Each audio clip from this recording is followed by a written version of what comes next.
One Wrestling Radio, heard worldwide at onewrestlingradio.com. I think we have Sean Waltman. Xpac. Hello, fellas. How are you? Thankfully, we found each other. And, Sean, I just want to remind everybody that tonight at 8 o'clock, cowheadtv.com, the Xpac channel, you're gonna be on there, and anybody can follow Xpac on Twitter at The Real Xpac. Is that all correct? That's correct. You reprised your role as the 1-2-3 Kid. That's right. You know, I've got footage of me shaving the beard off, which was kind of a big deal for me after, well over a decade of not, it's been well over a decade since I've not had facial hair, so. And that was right here in Philadelphia. You guys are in Philly. This is in Philadelphia, 1360 WNJC in the great city of brotherly love. It's just been like an amazing month in general because, you know, starting off with the WrestleMania weekend festivities and my dear friend Shawn Michaels being inducted into the Hall of Fame and, you know, just being a part of that and being included in the Hall of Fame ceremony was such an honor. And then to be able to, successfully, turn back the hands of time this past weekend at the old, ECW arena. It was just so special, man. I mean, it took a lot out of me, but you know, I really wanted the people that out there that the naysayers and the people that think I've got nothing left. I want them to realize that's not the case. Now, Sean, this 1-2-3 Kid gimmick actually was a takeoff of your original gimmick, the Lightning Kid in Global Wrestling. If anybody remembers Joe Pedicino's attempt at becoming one of the big three, right? Yeah, and a very noble attempt at that, and a very you know, a very good guy, and really you know, I really publicly don't thank him enough for having faith in me back in those days, and you know, I mean, his vision really, you know, is what brought me to the national stage. Absolutely. So, you know. Joe, if you happen to be listening, I really, you know, I'm very grateful for the break that you gave me. Actually, if Joe Pedicino, I think if the money was behind Global Wrestling back in the, I guess that was the early 1990s, that they had a lot of potential. A lot of guys were ready to make the jump over there, and they just ran out of money. They had that TV deal secured too with ESPN, and it just and it was a really, I mean, seriously, we put out a ton of hours of original programming for ESPN. I mean, it was an hour of original programming every weekday. Yeah, it was. That's a lot of programming, man. It was. So I was very blessed in that fashion because, you know, kids are just getting home from school, and at 4 o'clock they turn on ESPN, and you know, they get to see me if they happen to be flipping through channels.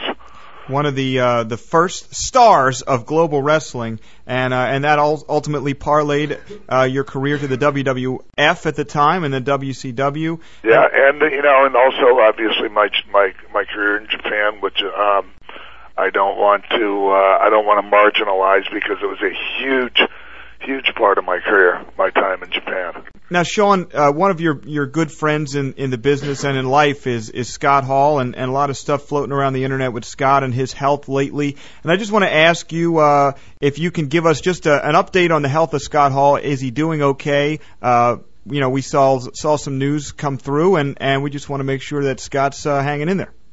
He's breathing. That's alive. That's good. And I wish I could tell you more. Gotcha.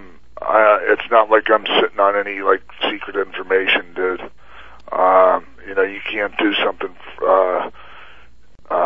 You can only do so much for somebody when you know they won't.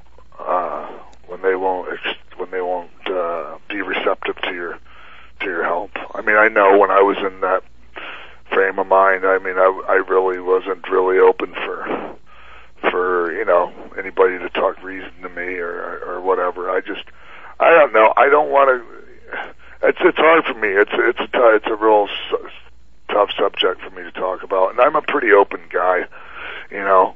But that's not. I'm more open about the things that I've done. So like when it comes to Scott, it's just it breaks my heart. I'll tell you that much. And you know, I really, I sick of getting calls, and every time I get a freaking phone call these days or see somebody and they tell me, like, oh, I got bad news, the first thing I think of is, oh, a friend's dead, or Scott, oh, what happened to Scott, or, you know, who is it now, or something. And it could be, you know, something so simple as, like, last week, my mother told me my car insurance was canceled because it wasn't paid in time, and she was like, oh, I've got bad news for you. And I'm like thinking the worst, you know, and it was my stupid car insurance. I'm like, don't do that to me, you know. Well, you know, we lose guys way too young too frequently in this business. Larry Sweeney just passed away at the age of 29. Oliver Humperdinck passed away. He wasn't even that old. So he wasn't, but you know, I mean, this business takes its toll on everybody, and that's just a fact. You know, that's just the way it is. Even the guys that do it right and don't get caught up in the bad. Now, Sean, I just not to go overboard on the Scott Hall thing, but I was very disappointed. You saw that video, that promotion that ran him out to the ring when he could barely stand, and I just want to ask you, if that's you and you're running that promotion and a guy's not in condition, any condition to work, not even to talk, would you do that? Would you bring him out to the ring just because you announced him as a performer there, or do you keep that guy in the back? That must be a rhetorical question. Well, it's definitely, I guess, because it bothered me so much, I just wanted to get your sense on it and to see if it bothered you as much as it bothered me. Let me just tell you that I talked to the gentleman. Okay. Fair enough. Steve Ricard or something. Right. Okay. And I explained to him I understood his predicament. I understood he was led to believe Scott was okay. I understood all of that. However, when you're put in a situation and you have to make a choice, do some really hard thinking on what's the right thing to do and the wrong thing to do, and do the right thing. Life's more important. Do the right thing in that instance, and I like I said, I told him this. I understand completely. I've been the promoter. I know where he was. You know, I know where he was coming from, but. My friend could have went out there. He could have hurt a fan. He could have hurt somebody else in the ring, or he could have died out there. Life is more important than money. And the guy had, you know, I mean, he couldn't argue with me because I'm right. And you know, he said, "Yeah, I did the wrong thing." Good people can make bad decisions and do the wrong thing. Absolutely. That was a real bad decision, and. I at least, you know, I appreciate him, like, you know, owning it. At least to me, if not in public.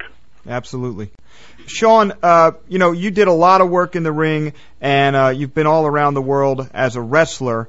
And last Thursday, a couple Thursdays ago, Vince McMahon in the Los Angeles Times wants to take the term wrestling completely out of WWE. And I got to talk to a lot of the guys that were up in town in Philly for KNS WrestleFest. Nobody seemed to have a problem with it as much as I thought they would. I want to ask you, as a wrestler, a guy that was trained as a wrestler and worked in the business as a wrestler, do you have a problem with kind of being called a sports entertainer or, you know, really Vince downplaying the term wrestling altogether? No, because you can call something by another name, but it still is what it is, man. We're wrestlers, and it's still a wrestling show. And if he feels the need, he has to do that for whatever reason, whatever. We're still watching a wrestling show. And, you know, instead of, dwelling on these type of things, let's just try to enjoy the product. And if there's something wrong with the product other than that, then let's concentrate on that, except for worried about semantics such as whether we're going to use the term wrestling or not. Absolutely. Big deal. Now, Sean, I guess parlaying on that question, will we see Sean Waltman back in WWE or TNA anytime soon? Not TNA anytime soon. I highly doubt. But WWE. I just don't. I can't see any reason why I would ever care to go back there after they knew my situation. They told me not to show up to St. Louis, and then they have Taz. Poor Taz has to go out and tell the people, basically alluding to the people that I was all screwed up on drugs and missed the show. Yeah. Well, I mean, that's like I said. Sometimes money is more important to a promotion than doing the right thing. And really, you couldn't have flown me in and at least let me, show my face there. So you didn't. I mean, come on. Right. Really, that was a really classless piece of crap thing to do.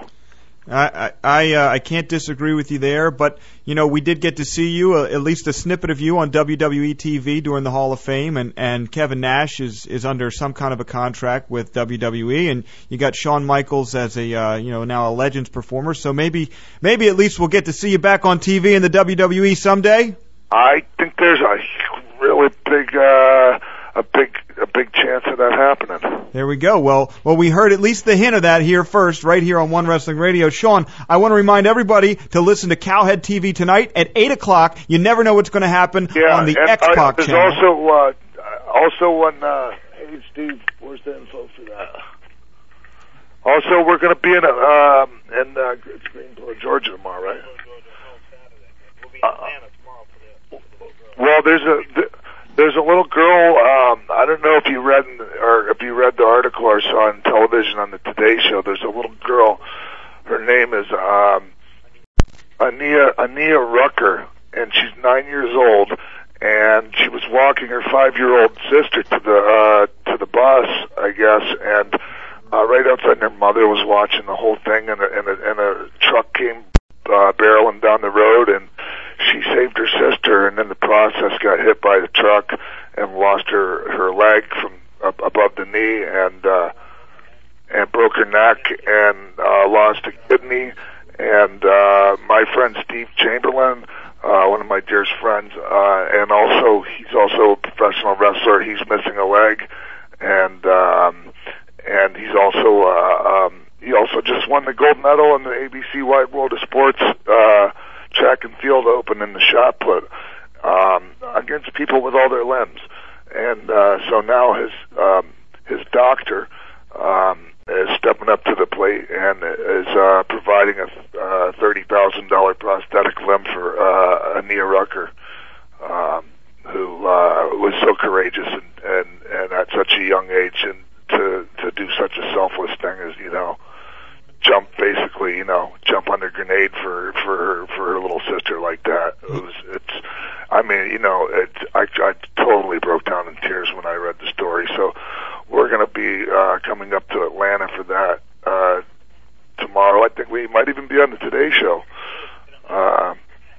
on Friday morning, and then on Saturday we're going to be in a Greensboro, Georgia, for a grand opening of Langdon Athletics,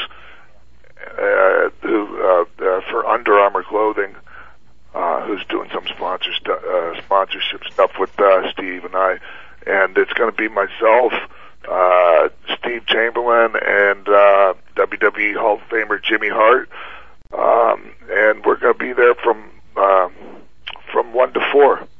And that's at 1101 Parkside, Maine, in Greensboro, Georgia. And that's on Saturday the 23rd. So got a busy weekend here. There we go. And heroes come in all shapes and sizes, Sean, right? Yeah, hell yeah, man. I mean, this little girl, what an inspiration, man. And you should see, I'm looking at her picture right now, and I swear to God, it's about to bring me to tears, man. But you know what? Life is so good, man. Like, I've been so blessed lately, and just to be able to be a part of doing something. I mean, that's not me. It's my friend's doctor that's, ponying up this prosthetic limb for this girl. But just to be able to be involved in doing something like this for somebody is such a blessing. Absolutely. With all the blessings I've been bestowed, I mean, I shouldn't be alive today, and so really, I'm really getting a lot out of life right now just by trying to do things for others.